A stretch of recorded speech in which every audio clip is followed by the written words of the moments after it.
Two men, both seriously ill, occupied the same hospital room. One man was allowed to sit up in his bed for an hour each afternoon to help drain the fluid from his lungs. His bed was next to the room's only window. The other man had to spend all his time flat on his back. The men talked for hours on end. They spoke of their wives and families, their homes, their jobs, their involvement in the military service, where they had been on vacation.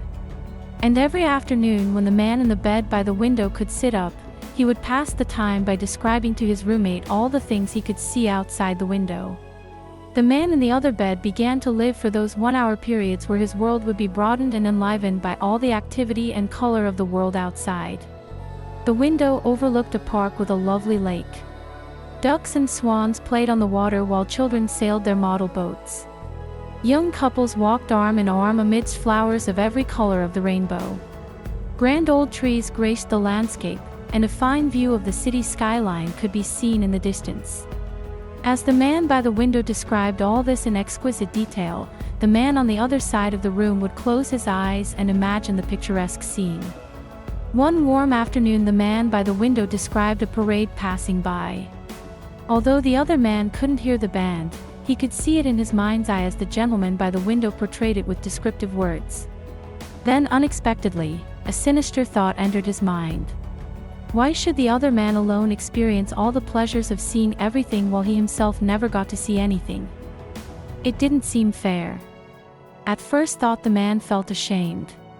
But as the days passed and he missed seeing more sights, his envy eroded into resentment and soon turned him sour. He began to brood and he found himself unable to sleep.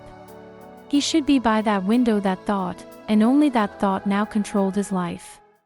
Late one night, as he lay staring at the ceiling, the man by the window began to cough. He was choking on the fluid in his lungs.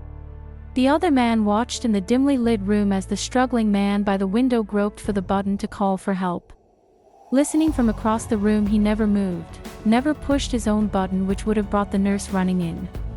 In less than 5 minutes, the coughing and choking stopped, along with that the sound of breathing. Now there was only silence, deathly silence.